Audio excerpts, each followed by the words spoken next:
Hey there, it's time for another Sonic Boom vlog. And oh boy, this episode was an emotional roller coaster for me. Counterproductive. It starts off benignly enough. Sonic and Knuckles are just playing games, see who can stay awake the longest. It's into the 23rd hour, with Sonic jogging around the coffee table and Knuckles watching late night television. 23 hours isn't that impressive for a staying awake contest. I'd be more impressed if they were in like the 57th hour or something, but whatever. I guess it's been shown that going several days without sleep can be literally fatal, so I guess if kids try to imitate this, they'll think staying awake for one whole day will be enough, so. While they're doing it, Knuckles is watching, Connie Chimp interviewing Soar the Eagle about his new book that he wrote. Sonic makes a comment that Knuckles will eventually find something boring on TV and fall asleep. TV is never boring. Okay, so would you like to discuss your long book about introspection and self-discovery? Oh. And Soar talks about in his book about how you could have wronged someone in the past and you really got to make up for it. Basically, it kind of sounds like that apology step, like what they do in various 12 steps programs. You know, like you got to go to everyone, I mean, sound advice. If you screw someone over, you really should make it up to them somehow. And he remembers this guy that was working at an apple like a farmer's market or something, where he borrowed a couple of his apple bushels, poured the apples out, and played with them like they were stilts. So he realized that what he had done, Knuckles realized that what he had done was kind of a dick move. So he went to go fix this, make it right between him and the guy. So he goes to the guy at his new job. And this is where the episode started to get a little painful for me, but I'll keep going. He goes to apologize to the guy, and first he goes to the apple place, and it turns out that he got that guy fired for always spilling it, because they thought he was always spilling the apples. So he went to his new job, and yes, he did spill a bunch of apples and used the baskets as stilts again, just in case he thought he might have learned a lesson.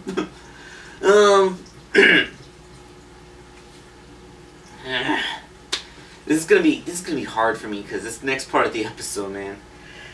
He goes to the guy. Turns out that he's working in the ancient ruins now.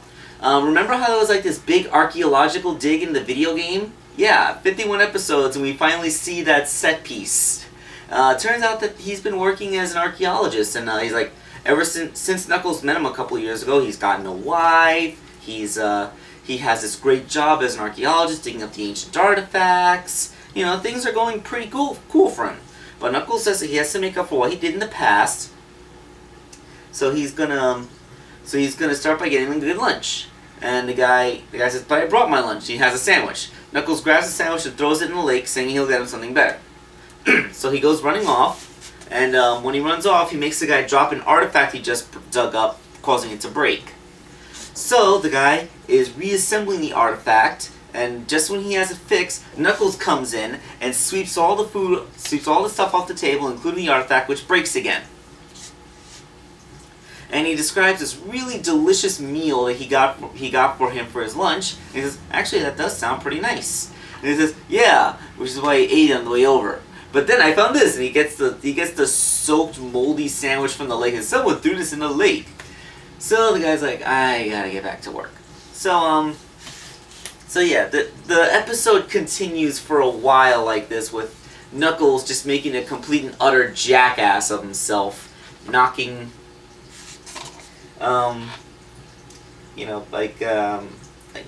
knocking things over behind him, just giving him a hard time. He comes over to his house, and his wife invites him to dinner. And he says, and he tries to do the passive aggressive thing where you get rid of somebody. Like didn't we have the thing? I don't recall a thing unless you're trying to get rid of our guest.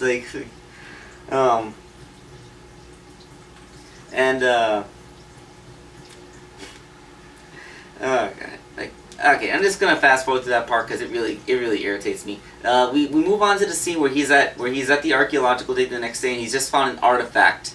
And Knuckles says that he was helpful by picking up all those flags that he had dropped. And there's this huge pile of hundreds of flags. And you know, on an archaeological site, whenever you find an artifact, you mark its location with a flag. So he just undid an entire day's work. It was like. And then he accidentally sets off one of the artifacts he found, which is a powerful laser cannon which blows a hole in a mountain face, and his boss comes up and says, "What's going on here? You can't talk to Charlie like that. You're not the boss of him." "Not anymore. Charlie, you're fired." So Charlie's like, I can't believe I lost the job. What am I going to tell my wife? And like, "You don't need to worry. I already told her for you." "What?" And then, so his wife throws his things out into the yard, saying that he never stands up for himself, and she can't be with a guy who doesn't do that. So he completely snaps, and he runs off. He goes back to the archaeological site, and he digs up some of the artifacts, laughing maniacally as he claims that he's going to take his revenge. So, now Knuckles is just eating at Meh Burger with everybody. He's still, at the very least, he realized that he still hasn't made up for what he's done to Charlie. Thank God, I thought it was going to be completely oblivious to what he's done.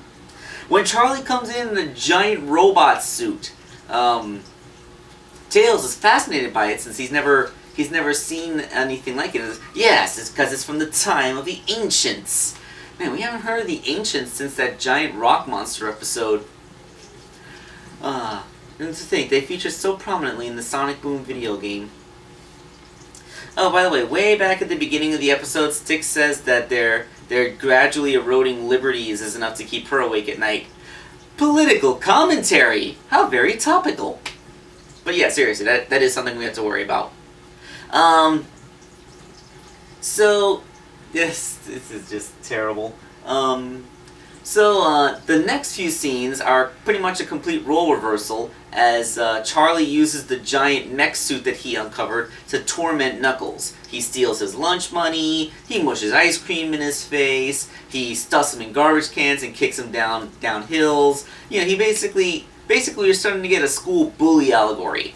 And I have absolutely no sympathy for Knuckles because he had all this coming. You know, the greatest demons are the ones that we create ourselves. So Knuckles says that he's not going to fight back against Charlie because you know, he never actually made it up to him. So, you know, like at the very least I can start to forgive Knuckles because even though he was completely inept in his apology, he realized that he still has to apologize. So, okay. But then, one time after attacking Knuckles, Knuckles tries everything to make up to Charlie too. He tries avoiding him. He tries making amends. He tries getting a cop as a mediator. He just ends up robbing the cop. But then, at one point, Charlie kicks him down a hill and declares, "Beware my amazing villainy skills!" And that's when Amy says that he's gotten out. Because in Soar the Eagle's book, which she actually took out and read because Knuckles never did, it says that if the person that you have been trying to make amends to reveals himself to be a supervillain, then you can ignore all the previous lessons because, you know, supervillain. So Knuckles goes to fight Charlie. And everybody gathers up like, what's going on? Knuckles is gonna confront Charlie. We're parodying a schoolyard fight. So Knuckles and Charlie begin to fight, and Knuckles is actually cheering on Charlie. Go, Charlie, go! Go, Charlie, go! Am I the only one who's on the side of evil? Alright, now here we go, Charlie. Here we go like that. But I like Go, Charlie, go better. So as Charlie and Knuckles fight, the other Sonic gang stays out of this because this is Knuckles' fight, which, again, I like. And Charlie's wife comes up and starts cheering along with Eggman. You know, Eggman said, am I the only one on the side of villainy?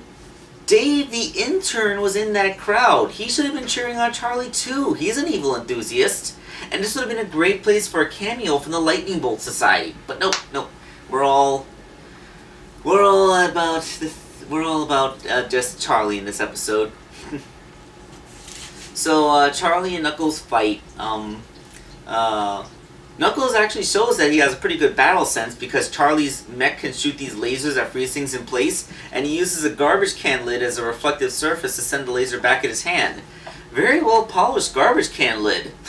So with the arm of the mech paralyzed, the rest of it can't move, so Knuckles shatters it. But Charlie's not out of the fight yet, as he's still able to get in some more licks before Knuckles manages to rip the cockpit section over and Charlie comes stumbling out. So with Charlie defeated, Knuckles declares, asks if he would declare a truce, to which Charlie's wife accepts. So everybody disperses, and they go, and then they're like, gee, I'm glad you were able to take me back. Now I gotta find a new job. Like, oh, you don't need a new job. You already have a fantastic job as a supervillain. What about our truce? And then Charlie and his loving wife laugh maniacally as the heart-shaped iris closes around them. Okay. This episode is the anti Let's Get Serious. Remember in the Let's Get Serious cartoon episode of Teen Titans Go, it starts out pretty good with a cameo appearance from the characters from Young Justice as they point out how terrible the Teen Titans show is. And only to then completely throw all goodwill away by assaulting the audience's sensibilities by insulting us, saying that we shouldn't be watching the show because we're grown-ups and cartoons are for babies and all that crap. Yeah, this episode is the opposite of that. It starts out like an episode of It starts out like one of those Patrick's a Prick episodes of SpongeBob. You know, the ones where Patrick is thoughtless and stupid and he ruins someone's life, like when he messed up the Krusty Krab, or like when he torments Squidward, or when he acts like a complete jackass when he has SpongeBob over as a guest. Except it saves itself in the end by then having the tormentor suffer for what he did at the beginning of the episode. Because in SpongeBob, Patrick never really gets his comeuppance, and even if he does, it's pointless because Patrick is too stupid to actually suffer from pain. And so, Knuckles may be an idiot and a jackass, but he is capable of suffering. So seeing Knuckles actually get everything that happened, I mean, it's maybe the equivalent of being assaulted by a schoolyard bully, but he is suffering for what he had done earlier in the episode. So, it's like a karmic scale is balancing itself. And I'm really, really happy they went this route, because if Knuckles hadn't karmically suffered for what he had done at the beginning part of the episode, I would have hated it.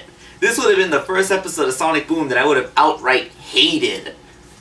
But I powered through the beginning part, and the ending part really saved the first part for me. So the episode balances out, and it comes out good. A lot of people, I understand, seem to hate this show because they think that Sonic Boom has replaced the proper Sonic universe.